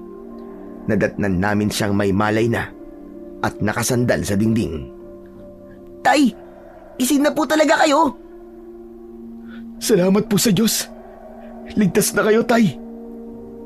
Diyos ko, ang mga anak ko. Akala ko hindi na tayo magkikita. Mahigpit na yakap ang isinukli ni tatay sa aming dalawa ni Kuya Dos. Napaiyak kami dahil sa sobrang saya. Nadaman niya na hinanap namin siya, kaya nakilala namin si Apo Lakay. Sinabi rin namin sa kanya na tinuruan kami ng matanda kung paano ang makipaglaban. Pati na rin ang pagbibigay ng bisa sa suot naming mutya ng salabay at medalyong atardar. Mga anak, patawarin niyo ako. Nagsinungaling ako sa inyo. Alam na po namin ang lahat, Tay. Kaya wag na po kayo magpaliwanag. Utang ko ang buhay ko kay Apo Lakay. Tinulungan niya ako at inalagaan. Napakabuti niya sa akin. Ano po ba talaga ang nangyari sa inyo, Tay? Bakit po kayo nasugatan? Natagpuan ko ang kuta nila at nahuli nila ako. Sinubukan kong tumakas ngunit napakabilis nila. Walang nagawa ang bertud ko kahit ang kakayahan ko sa pakikipaglaban. Kung ganun po, puntahan po natin sila, Tay. Wala na roon ang mga tigmabawin. Napalingon kaming tatlo sa pintuan at nakita namin ang matanda. Lumapit siya sa amin at naupo sa bangko sa paanan ng katre ni tatay. Palipat-lipat sila ng kuta sa tuwing may nakakahanap sa kanilang tirahan. Kaya sa lawak ng pinsala ng mga magkakaingin at maguling, hahanap sila ng panibagong tahanan. Sa baryo po natin sila balak manirahan. Kaya kailangan nyo maganda. Mag-ipon kayo ng tubig alat. Ipinaliwanag ni Apo Lakay kay tatay ang tungkol sa kahinaan at kapangyarihan ng mga tigmabawin.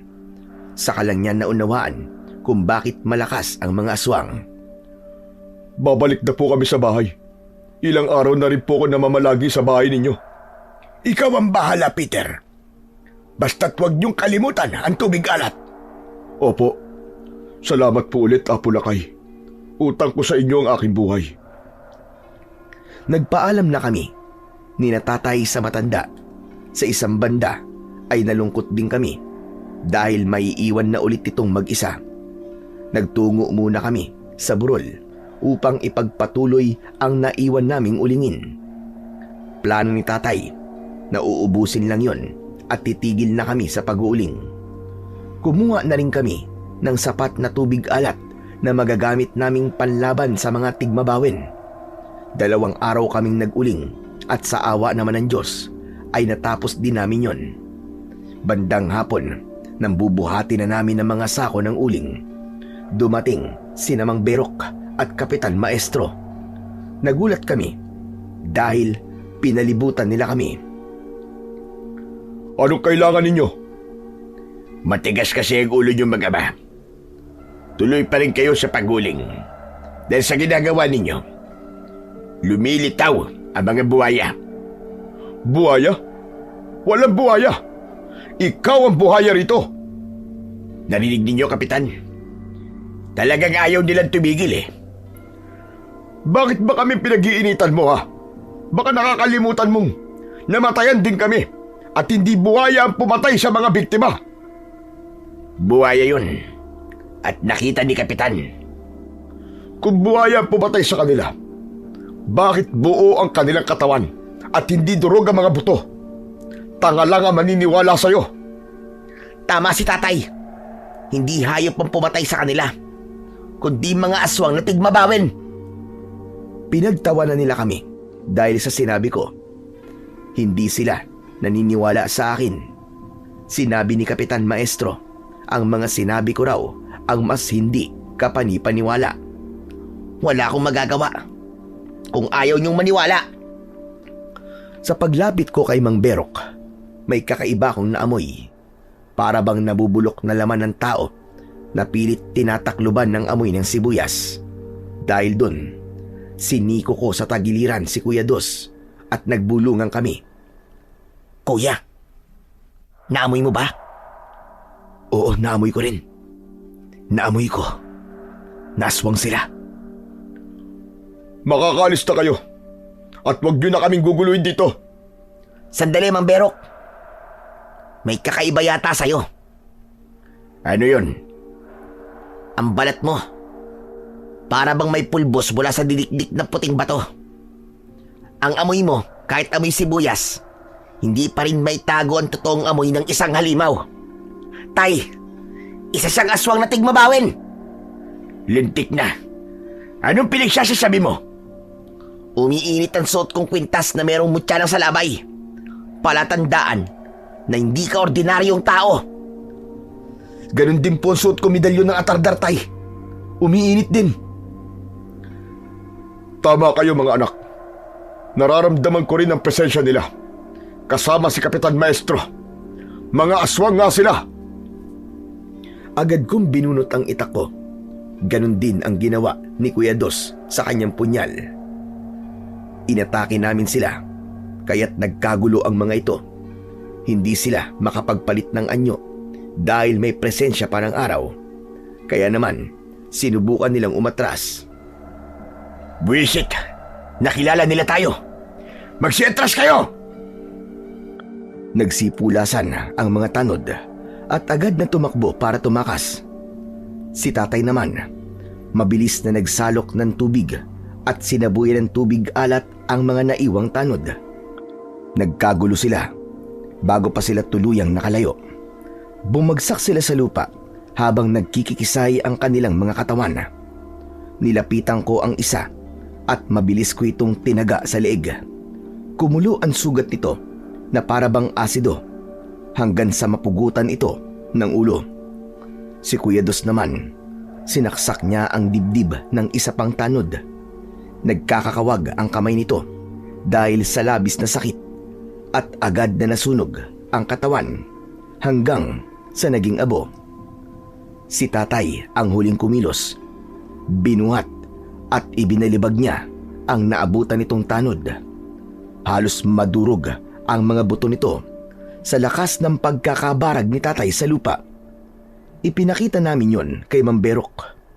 Kaya't tumigil siya sa pagtakbo. Tumayo siya, ilang metro ang layo nito sa amin. Kaya dinig namin ang pagbabanta niya. Humanda kayo sa akin. Pagbabayaran ninyo ang pagpatay nyo sa mga alagad ko. Babalik kami at sasalakayin namin kayo. Ang buong baryo nyo. Mga alagad ko, atras! May mga kapangyarihan sila. Babalik tayo sa ibang araw. Tuluyan na ngang umalis ang mga ito at iniwan ang mga kasama nilang pinatay namin. Tay, paano na po? Hindi na magiging madali ang buhay natin dito mga anak. Kailangan natin protektahan ang mga tao. Tara na po, Tay. Umuwi na po tayo. Sige, tara na. Naging mahirap para sa amin ang kumbinsihin ang mga tao tungkol sa mga aswang na tigmabawin. Lalo na at hindi na talaga nagpakita si Kapitan Maestro pagkatapos naming matuklasan ang tungkol sa kanyang tunay na pagkatao. Ngunit gumawa kami ng paraan para maniwala sila at una naming kinausap ang pamilya ni Mang Isko. Nakumbinsi namin silang makipagtulungan sa amin at hindi nagtagal. Sumanib na rin ang ibang kaanak ng mga naging biktima ng mga aswang.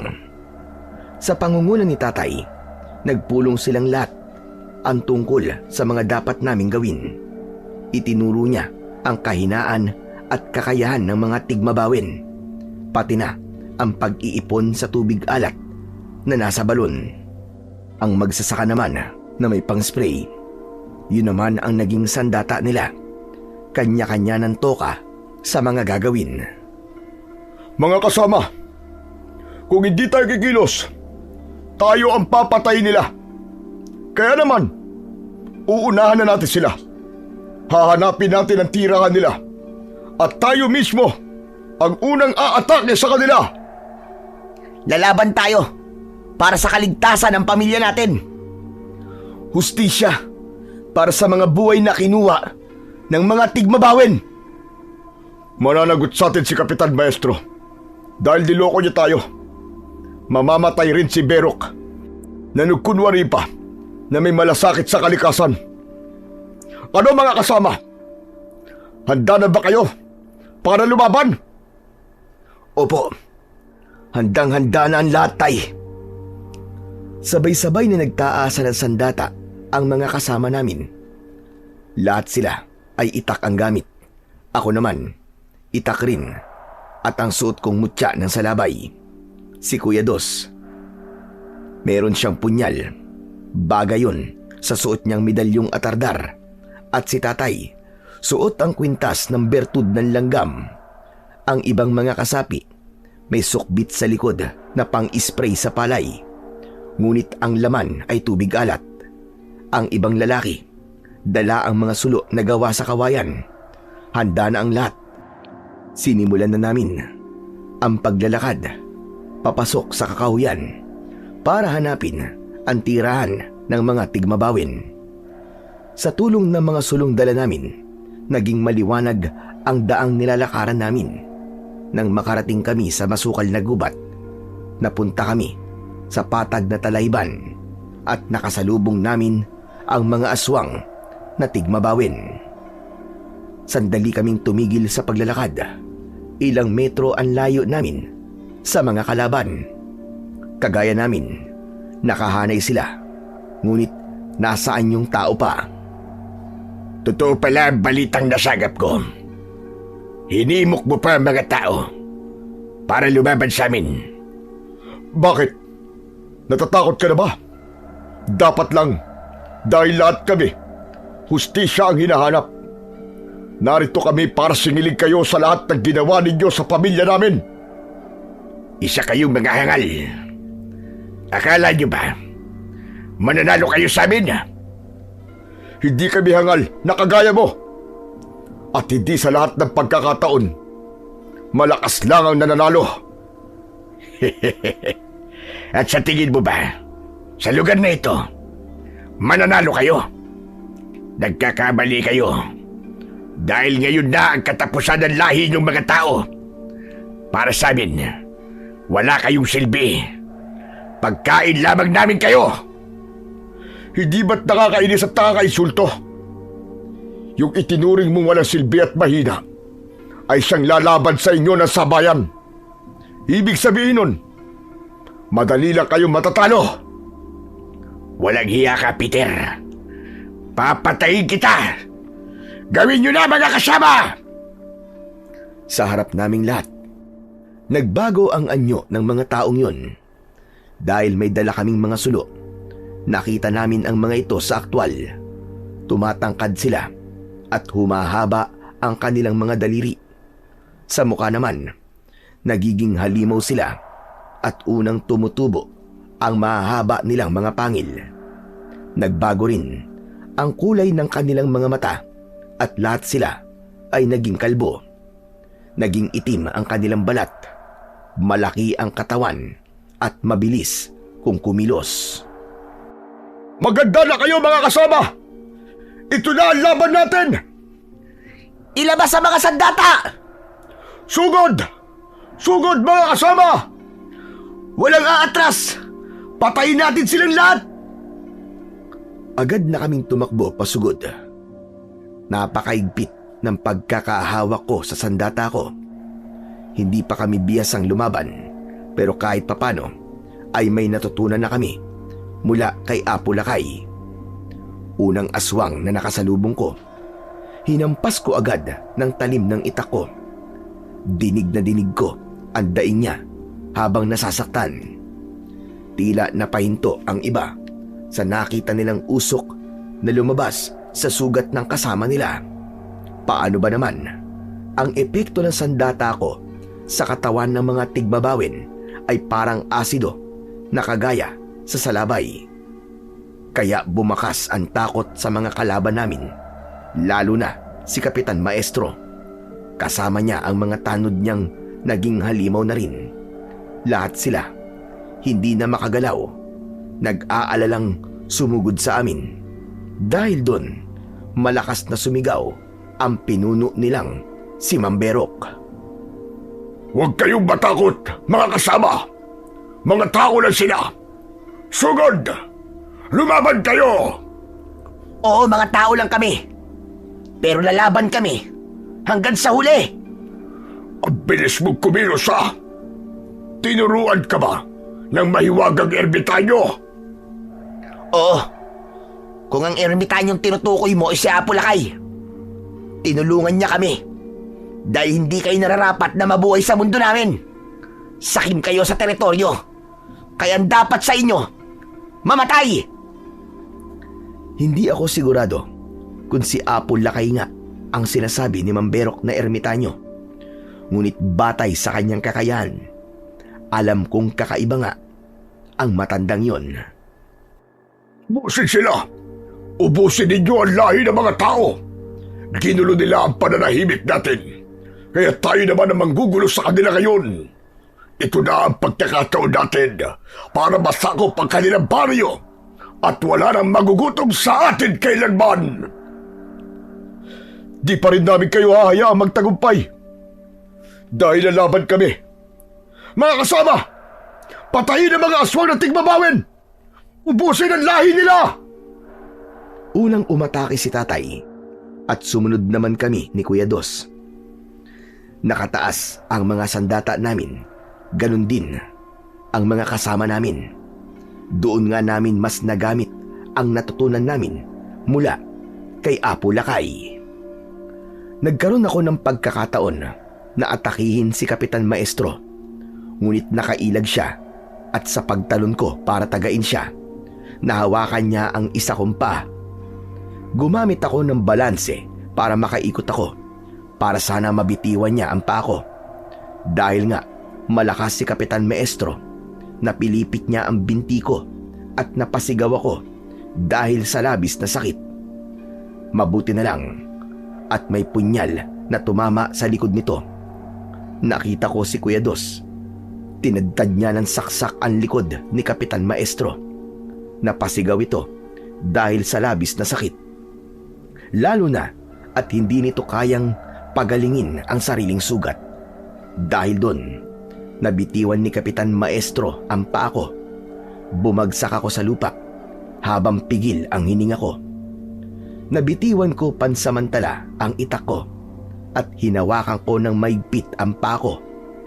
Nakita kong lumisya ang buto ko, kaya't napasigaw ako ng malakas. Aray ko! Ang sakit! Sobrang sakit, kuya! Ano pang hinihintay ninyo? Patayin niyo na sila! Lumaban kayo, mga alagad ko! Dahil abala si Kuya Dos sa pakikipaglaban kay Kapitan Maestro, hindi niya ako napapansin. Si tatay naman at ang mga tao, abala rin sila sa pakikipaglaban sa mga alagad ni Mamberok. Dahil dun, tumakbong papalapit sa akin si Mamberok at tuwang-tuwa siya nang makita ang paghihirap ko. Nang makalapit siya sa akin, agad niya akong hinawakan sa tigkabilaan kong balikat. Halika rito! Bitiwan mo ako, hayop ka! Natatakot ka na ba? Kaya ginagamit mo akong pananggalang sa mga kasama ko! Tumigil ka! Tawagin mo sila nang makita nila kung paano kitang patayin! Pakawalan mo ako! Pakawalan mo ako, demonyo ka! Itinayo niya ako at itinutok niya ang kuko niya sa leeg ko.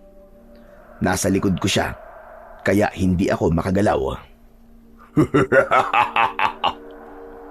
Nahuli ko na ang anak mo, Peter! Hawak ko na siya! Lubayan mo ako! Bitiwan mo ako! Huwag ka na magpumiglas pa, bata! Dahil hindi mo ko kaya! Ah, ganun ba? Yun ang akala mo! Hetong sa'yo! Siniko ko ang mukha niya kaya't hindi siya nakaganti sa akin. Dumugo ang ilong niya at nagwala siya sa galit. Nang aatake siya ulit, nakita ko ang itak ko sa lupa. Dinampot ko yun at sinalubong ko ng taga ang kamay niya. Hindi mo ako masasaktan! Hetong sa'yo!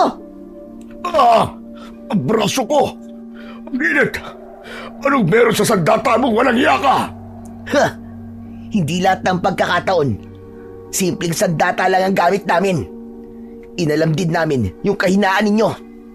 Dahil sa'yo, nagkaroon ako ng ideya kung paano ko kayo matatalo. Ngayon, lasapin mo ang epekto ng itak ko! Muli ko siyang inatake ng taga. Ngunit nakaiwas siya. Galit na galit ito dahil nasugatan ko siya at hindi naghihilom yun. Hindi tuwid ang tayo ko noon dahil napilipit ang isa kong binti. Dahil doon, hirap akong lumaban. Nang umatake siya sa akin, ginawa ko ang lahat para makaiwas. Hirap na akong dumiskarte at nawawala na ako sa focus. Kaya naabot ako ng aswang. Nahawakan niya ulit ako sa leeg at naiangat pa sa ere. Nang balak niya na akong ihagis, biglang may magkakasunod na sipa ang tumama sa kanyang muka. Bumagsak siya sa lupa at nabitiwan niya ako. Nakita ko si tatay. Kinalaban niya si Mang Berok. Ako naman, napaupo ako sa lupa. Sakto yun, nagumulong sa paanan ko ang pugot na ulo ni Kapitan Maestro. Dahil doon, napansin ako ni Kuya Dos at agad siyang lumapit sa akin. Uno, Diyos ko, ano nangyari sa'yo? Kuya, tulungan mo akong tumayo. Dos! Alalayan mo kapatid mo! Sigaw ni tatay kahit nakikipaglaban siya kay Mang Berok. Uno, tumayo ka, dali! Yung binti ko, kuya. Ang sakit. Halika, aalalayan kitang tumayo. Kaya ko pa naman, kuya. Napakasakit lang talaga. Nakatayo pa ako nun, hawak ang itak at agad kaming nagtalikuran ni Kuya Dos para harapin ang mga aswang na umaatake sa amin. May mga kasama na kaming sugatan, pero may mga aswang na rin kaming natatalo. 5 na ang nakahandusay sa lupa at ibig sabihin nun ay patay na sila. Na paano ka ba? Nabalian ako sa binti. Nawakan ako ni Kapitan Maestro kanina. Pero ayos lang ako. Kaya ko pa naman. Sigurado ka ba? Kasi kung hindi, itatakas na muna kita rito. Hindi, kuya, kaya ko pa. Hindi natin sila pwedeng iwan dito. Lalo na si tatay. Mas tumindi ang sagupaan sa pagitan namin ng mga aswang. Mahirap talagang utakan ang mga nilalang. Pero kahit papano, nababawasan din sila. Merong mga nasugatan sa amin at nakakatakot isipin na baka may mamatay rin. Sa pag-atake sa amin ng aswang, nagkahiwalay kami ni Kuya Dos. Hinarap namin ang kalaban at si tatay naman ang pumalit sa tabi ko. Si Kuya Dos ang humarap kay Mang Berok na hindi talaga namin matalo-talo sa laban. Napakalakas niya at para bang hindi napapagod. Kahit nga may sugat ito sa braso. Inatake ako ng isa sa mga alagad ni Mang Berok. Bumagsak ako sa lupa nang tamaan niya ako ng kalmot sa balikat. At si tatay naman ang lumaban dito. Napatay niya ito sa pamamagitan ng isang malakas na suntok. Anak, ayos ka na ba? Kaya mo pa bang tumayo? Opo, tay. Kaya ko po. Diyos ko, ang bilis mamaga ng binti mo. Itinukod ko ang itak sa lupa. Ngunit bigla kong hinila ni tatay nang inatake ulit kami ng maraming aswang. Sinikap kong makasugod nang hilahin niya ako palayo. Nang mga sandaling yon, hindi na sina Mang Berok at Kuya Dos ang naglalaban dahil kanya-kanya na sila ng inatake. Nagsigawan ng mga aswang dahil pinatay ni Kuya Dos ang marami sa kanila. Si Mang Berok naman, inatake niya ang mga tao. Maya-maya pa, lumapit sa amin ang kapatid ko. Tay, Dos, ikaw na muna magbantay sa kapatid mo. Haharapin ko lang si Berok. Tay, malakas siya. Hindi mo siya kaya. Kung wala nga po ang medalyong atardar sa akin, baka tagtad na rin ako ng sugat sa katawan. Ang kakayahan ng medalyong atardar ay proteksyon laban sa mga talim. Kaya kahit anong sandata ang gamit kay kuya, hindi siya masugat-sugatan. Ngunit makakaramdam pa rin siya ng sakit kapag tatama sa kanya ang kalmot at kagat ng aswang. Tay, malakas po siya. Hindi niyo po siya kakayanin. Kaya ko siya. Dito lang kayo, Tay. Ako na lang ang susugod sa kanya. Hindi, Dos. Bantayan mo ang kapatid mo. Tay, sandali! Saan pupunta, Tay? Dito lang kayo! Tay, bumalik kayo rito! Wala na kaming nagawa ni kuya nang tumakbo si tatay. Dala niya ang itak ko, kaya wala akong armas ng oras na yon. Kitang-kita namin kung paanong hatawin ni tatay ng itak si Mamberok. Ngunit nasalo nito ang braso ni tatay. Ngumisi sa amin si Mamberok at nagsalita ito. Pagbasdan nyo kung paano ko pahihirapan ang tatay ninyo. Dudurugin ko siya! Nanginig ako sa takot nang makita kong nagpapabaya lang si tatay. Lalo na nang sakalin siya ni Mamberok. Bitiwan mo si tatay! Ako, labanan mo! Walang nagawa ang sandata at pang-spray ng mga kasama mo sa bilis ko. Kaya wala ka rin laban sa akin. Ano kayang mangyayari kung papatayin ko si Peter sa harapan ninyong lahat? Napasigaw kami ni Kuya Dos nang makita naming sinaksak nito sa dibdib si tatay gamit ang kanyang kuko. Hayop ka! Papatayin kita! Pagbabayaran mo to! Mga kasama, sugurin ang mga hangal! Sumugod din kami pasalubong sa mga natitira niyang mga alagad. Pero nang patakbo na kami papunta kay tatay, biglang kumilos siya at bumangon. Tumayo si tatay ng diretsyo para bang hindi ito nasaktan. Nagulat ang mga aswang dahil agad siyang umatake na kasing bilis ng mga tigmabawin. Maging kami ni Kuya Dos nagulat sa bilis ni tatay. Sa tingin mo ba talaga napatay mo ko, Berok? Pagmasdan mo kung saan bumaon ang kuko mo. Sa bertud ng langgam na nakasabit sa leeg ko. Itinaas ni tatay ang kanyang bilog na bertud. Malambot lang yun na para bang aspaltong bagong luto. Kaya hindi napansin ni Mamberok na yun ang tinamaan niya at nagkunwari si tatay na nasaktan. Ang galing ni tatay! Kaya pala nagpabayalan siya! Yun ang taktika na sinasabi sa atin ni Apo Lakay para makalapit sa kalaban. Dahil doon, nagwala si Mamberok. Walang hiya ka, Peter! Nilinlang mo ko! At nagpalinlang ka naman. Kaya ngayon humanda ka dahil papatayin na kita! Sumugod na din kami nun at muli kaming nakipaglaban. Dahil sa mga agimat at pangontra namin, marami ang nalagas sa mga kalaban namin. Dahil sa pagkakaisa naming lahat, lalo kaming tumibay. Marami rin sa mga tigmabawin ang napabagsak namin. Naging pulido na ang kilos ko kahit masakit pa ang binti ko. Ganon din si Kuya Dos at si tatay. Puksain ang mga halimaw! Atras! Hindi natin sila kaya! Walang aatras sa inyo! Lumaban ka, Berok! Patunayan mong malakas ka! Hindi namin hinayaan na makatakas sa mga kalaban. Lalong uminit ang sagupan dahil dumating pa ang iba pa naming mga kasapi.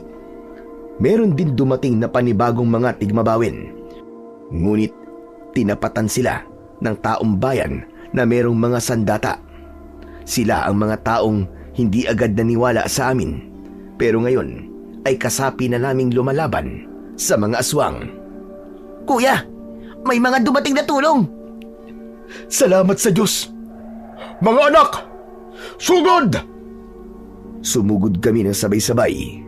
Malakas pa rin si Mamberok dahil kaliwa at kanan niyang nasasalag ang mga patalim na tumatama sa kanya.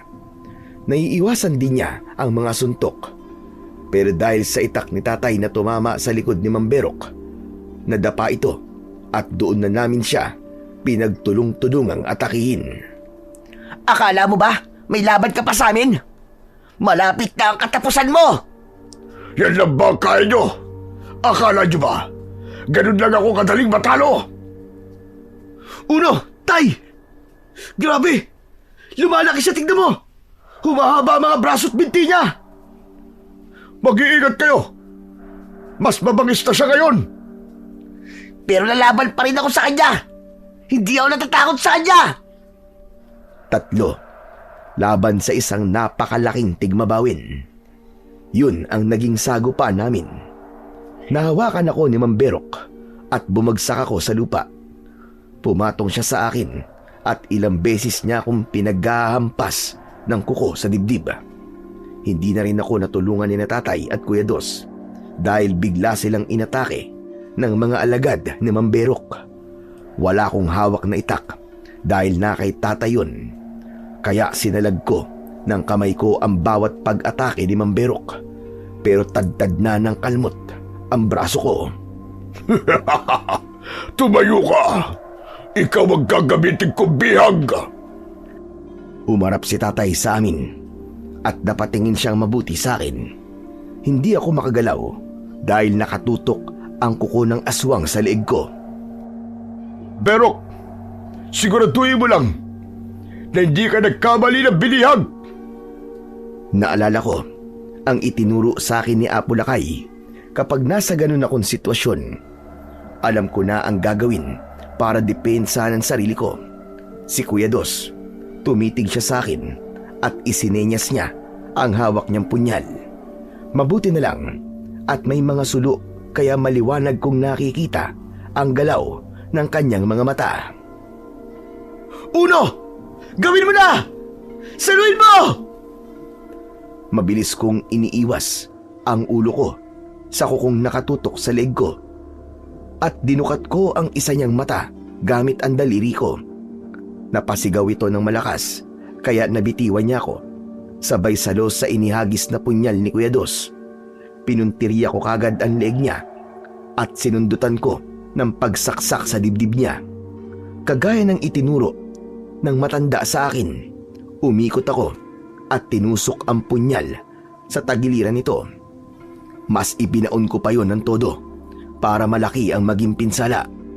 Napadaing siya dahil sa labis na sakit at napabaluktot ang katawan.